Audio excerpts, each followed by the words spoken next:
Hello, this is Rwanda Television coming live to you from Kigali, Rwanda. You are watching RTV News in English. We'll begin with the headlines. The President of the Republic of Rwanda, His Excellency Paul Kagame, urged the youth to be a spark spreading development and striving to achieve the set goals. Lieutenant General Romeo Dallaire, who was leading the United Nations peacekeeping mission in Rwanda in 1993 to 1994, has said that leading the troops wasn't easy. Now, foreigners participating in the FEASA Games appreciate the cleanliness in Huye district and other government programs aimed at environmental conservation.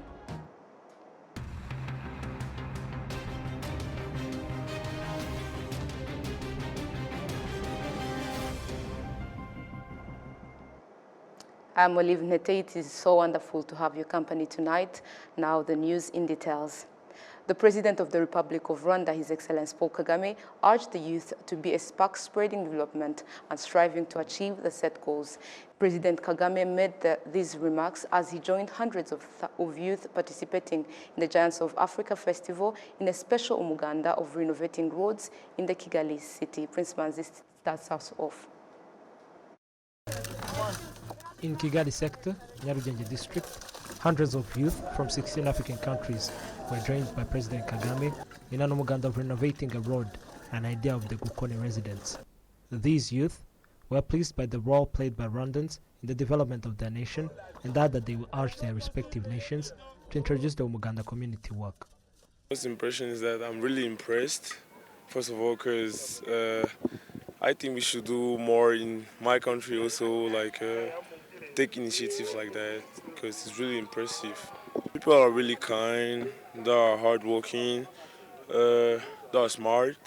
Like these, they got initiatives like that for the communities. So yeah, I've learned a lot.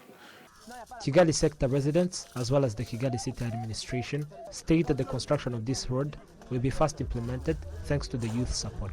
Baraduha amasomo abiri hari umuganda baduhaye nko kudutera inkunga nyine kugira ngo urugendo twatangiye rugerweho. This is a great support they're giving us, and we believe the road's completion will be sooner. We also believe in achieving even more. They're supporting us in building this 6.1 kilometer road, and it is great. Ibyiza cyane rwose kuba basha kwifatanya natwe. Ibyiza rero kuko gahunda y'umuganda kwibakira igihugu, gahunda yo kwigira. Umuganda program, developing our country self-reliance, is to be taught to the youth. They're in basket here and they're learning a thing from us. That will be the same for us if we go in their countries. The youth participating in this special Muganda have been in Rwanda for a week for the Giants of Africa Festival. The Giants of Africa aims at inspiring the African youth playing basketball with programs focused on empowerment and leadership, both on and off the court. Masai Ujiri, the co-founder of Giants of Africa, elaborates that the youth are to be demonstrated that the development of their nations begins with where they reside and their role is essential.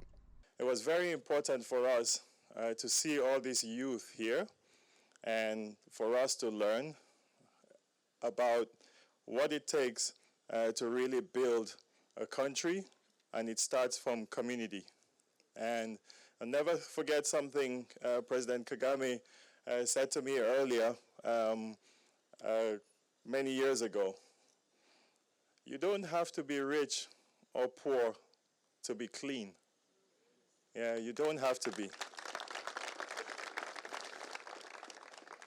And I think it's a testament of this city and this country. It doesn't matter where you go and what level it is. I think we see cleanliness. Yeah, so it's very, very important, I think, for us with all these youth, not only from Kigali and Rwanda here, but also the youth of Giants of Africa who have come from all over Africa to come and experience this. Now you have to take that back to your community, yeah, and grow up that way and grow up leading that way. It is so important for us. President Paul Kagame urged the African youth to be a spark for the development of Africa and urged them to strive for achieving the set goals. You have done us proud that you showed up and you wanted to do what you were doing, and it is like a spark that is going to spread the fire across our continent. So that was very important to begin with. I add to what Masai said, just one word. When he said, you don't have to be rich or poor to be clean. I will add today, to be happy as well.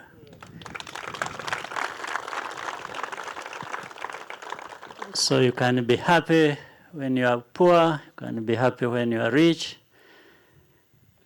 It depends on your heart, what you want to do. And if you are giving it a shot and trying your best and feeling that life in you is contributing something to your happiness, and I think if we start with that, feeling that you have something to give and somebody else has something to give and you give each other, then we can all be happy.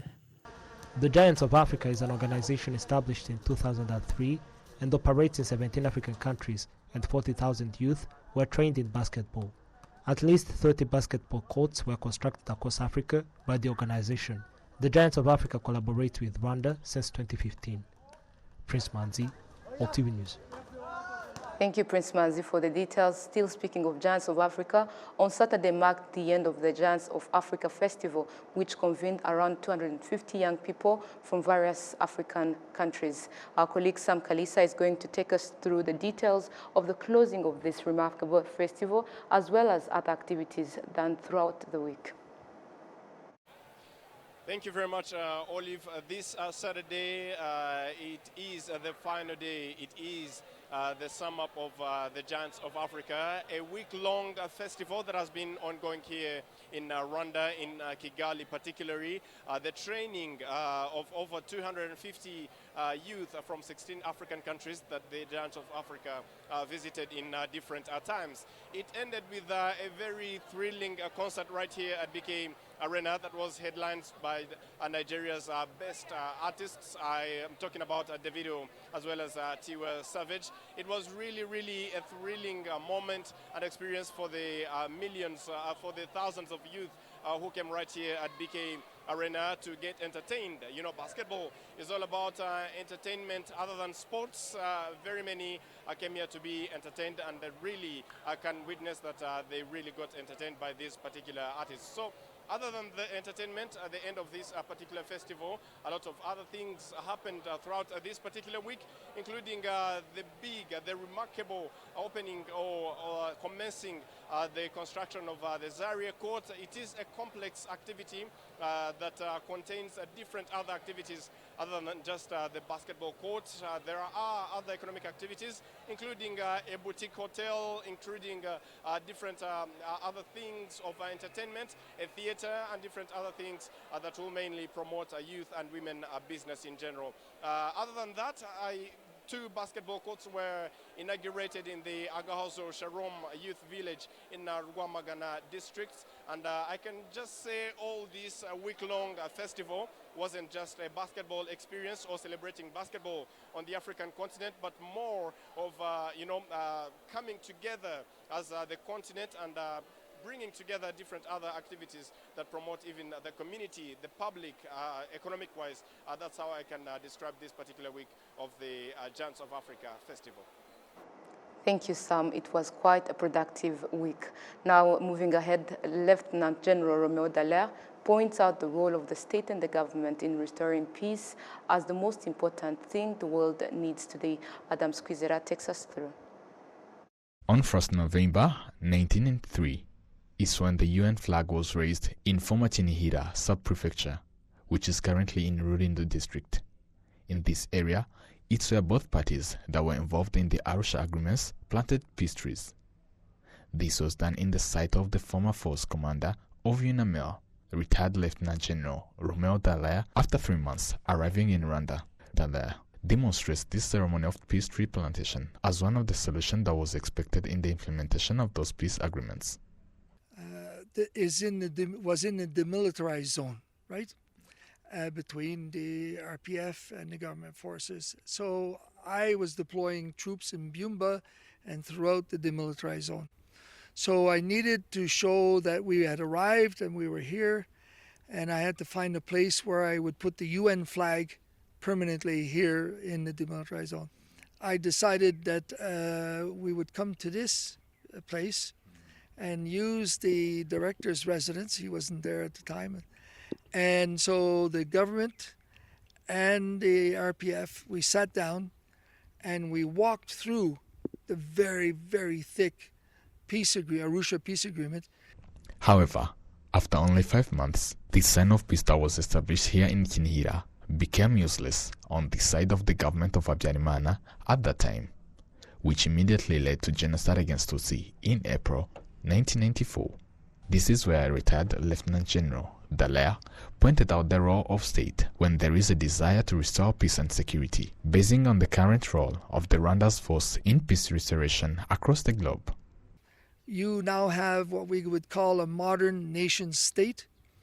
It is progressive.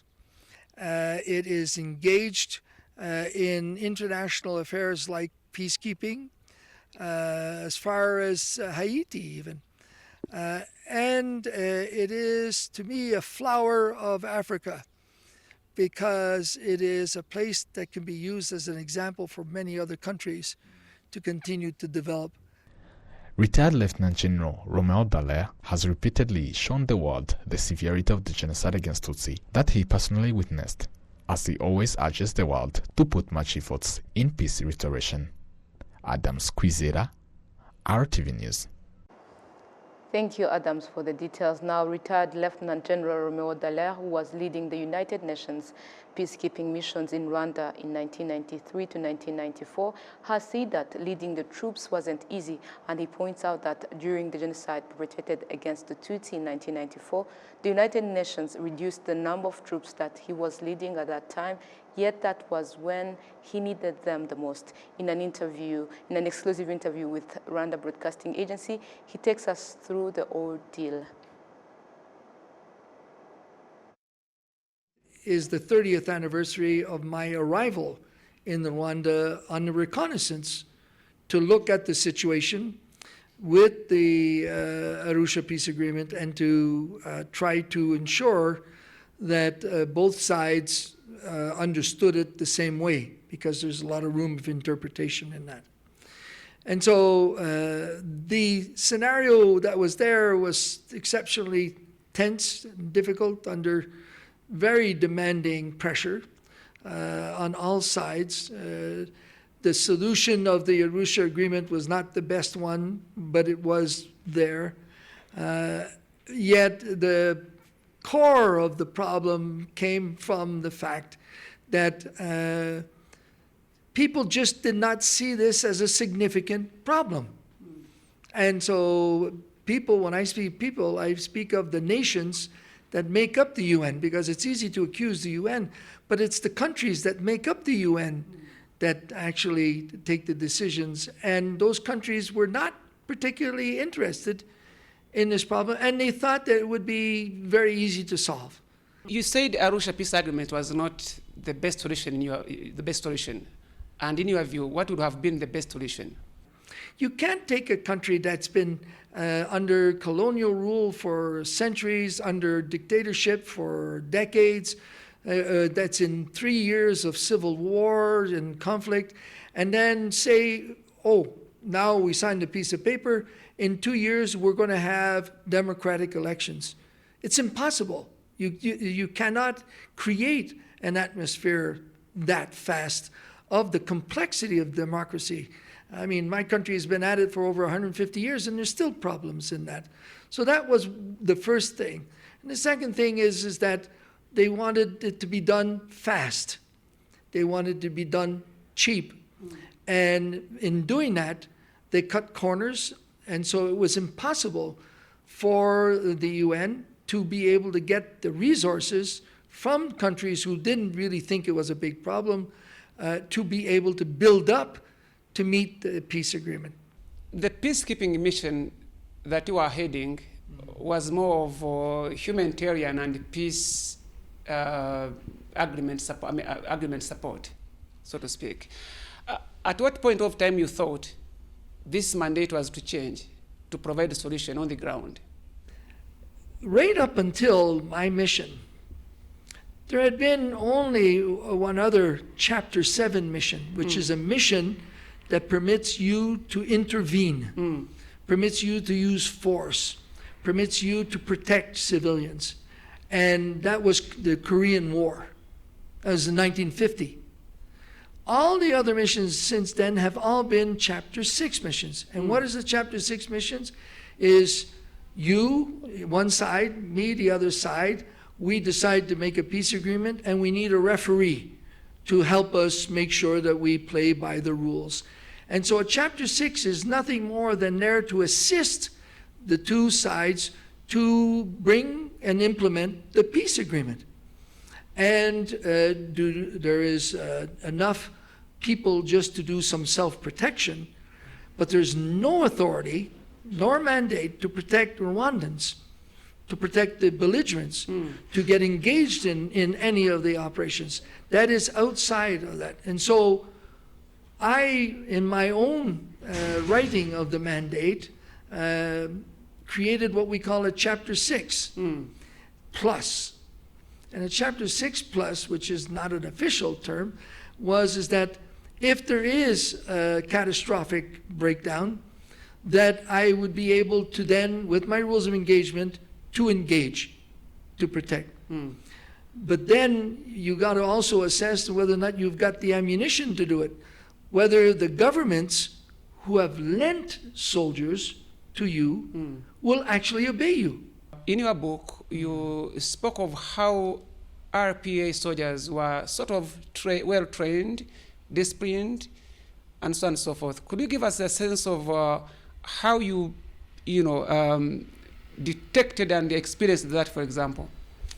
Well, first of all, you got to remember I've been a combat general all my life. So I've prepared troops for many other missions and for combat. And I had just left Canada commanding a mechanized brigade group of over 5,000 troops. So I knew how to train soldiers, I knew how to prepare them for war, and I knew which troops could fight, which troops were disciplined, and which troops needed far more training and so on. So when I looked at the forces that were there, I looked at the RPF forces. I saw the discipline, the intense training, the uniformity of command, of clarity of instruction that was being done, the sense of security that they had, and the determination. While on the government side, although they were 3 times the size of the RPF, there were about 4 battalions, which is maybe 3,000 or so, that were well trained. I mean, trained by the French and the Belgians. But the rest of that army was weak. And now, let's now go to what is happening today. 30 years down the road. That's all. We see, Rwanda exporting peace and security to other countries right from 2004. But in recent years, we see a different narrative from foreign press and other people claiming that what Rwanda is doing is what they call military diplomacy. What could be your view on that? That's bullshit. I mean, that doesn't exist. There's no such thing as military diplomacy. That's an invention that people are trying to put onto what is happening and don't know exactly what is happening and don't know how to describe it. And on top of that, many are negative to what is going on, and so they invent something that seems pejorative, like military diplomacy. Well, soldiers are not diplomats. Diplomats are diplomats, soldiers are soldiers. And so you make up your mind what you want to do here. If a nation that's being successful in coming out of hell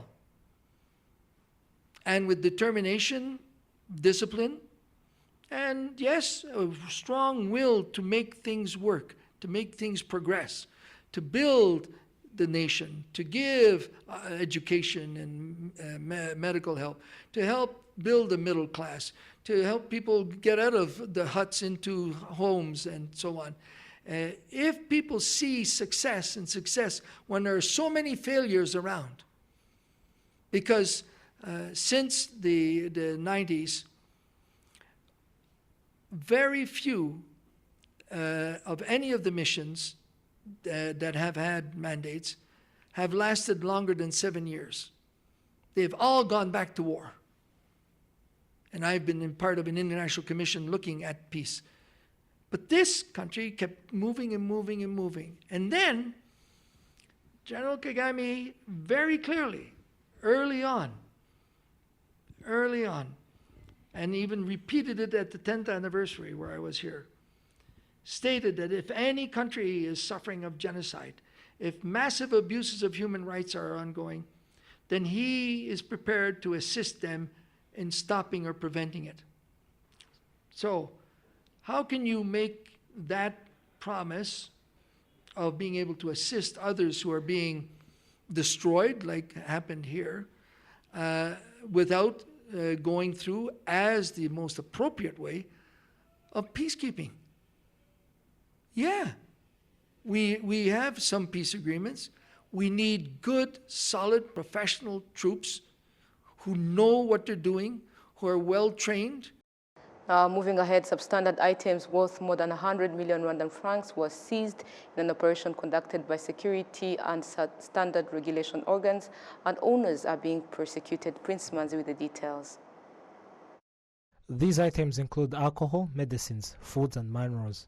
The week-long inspection was conducted across the country, and substandard items were seized to save lives of consumers. The Rwanda Investigation Bureau spokesperson, Dr. Thierry Murangira, warned citizens on such acts as these misdeeds are penalized for. For them, the only choice they have is to follow the rules, and whoever don't want to follow them should leave or be punished. In those aspects, there are some who say that it was a part of creating jobs, as the government always mobilized. Yes, it's right, the government urges you to create jobs, but in good ways. The division manager for human medicine and devices assessment and registration at the Rwanda FDA, Dr. Eri Nyirimigabo, reiterates that the selling of substandard foods and medicines is a crime, as the effects fall also at young children and yet are to be protected. We have received so many complaints that there are some milk products that are poisoned to the extent it started to affect the lives of some children. I think you heard that there are milk products that was confiscated in this operation. Then here I understand that all this results in some effects of the lives of people. This is where I want to pin the point that the standard quality of any product should be considered, since it might affect the life of people. The Rwanda National Police demonstrates that performing any acts that destabilizes the well-being of Rwandans is a crime, and urges people to avoid such acts.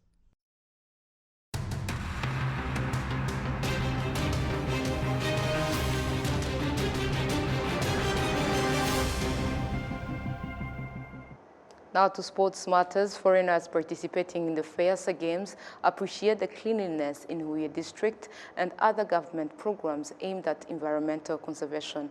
The FEASA players participated in the Muganda of cleaning Huye city. Prince Manzi continues.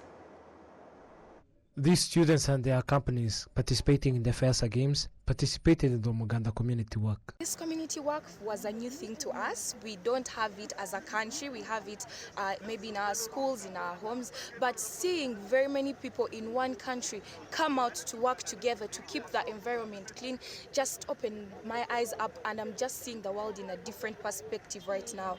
So seeing people in this country come out on this day to clean, they were not forced, nobody was aggressive, but everybody was doing what they were doing with a lot of heart, with a lot of love, with their love, really made me feel like, yes, we need to do more and help each other to make sure that our country is clean. Rwanda is very clean from the time we entered the border, and I would like to appreciate the president for you have done a really great job, and the people themselves are nice. The food is very beautiful and the environment is very clean. We pray for the best, and we pray that everyone picks a lesson from all these games that we are having. The Federation of East Africa Secondary School Sports Association FEASA president, Justus Mugisha, also emphasized on the cleanliness culture in Rwanda. I'm learning many things here, and one of them is that you can do great things by doing small things, but cumulatively. We've been wondering why the city is very clean, why the schools here are very clean in Rwanda, but we now see that once every month, everybody, including ministers, including the president, they bring themselves down and they do burunji bwansi, and that way everybody in the country, every child picks it that you have to be clean, and then it becomes a habit, and that's why the youth are to be taught cleanliness and environmental conservation as early as possible, as elaborated by Dr. Valentino Amaria, the Rwanda Minister of Education.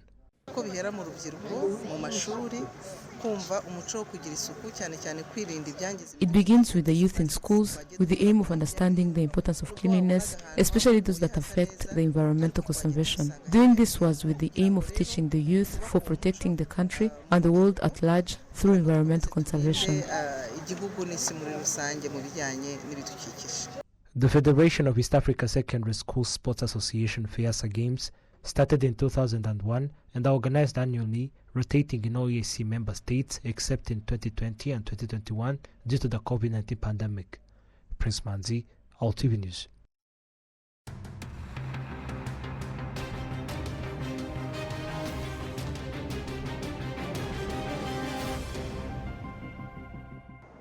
And on behalf of the entire news production team that made this happen, thank you for being with us. See you next.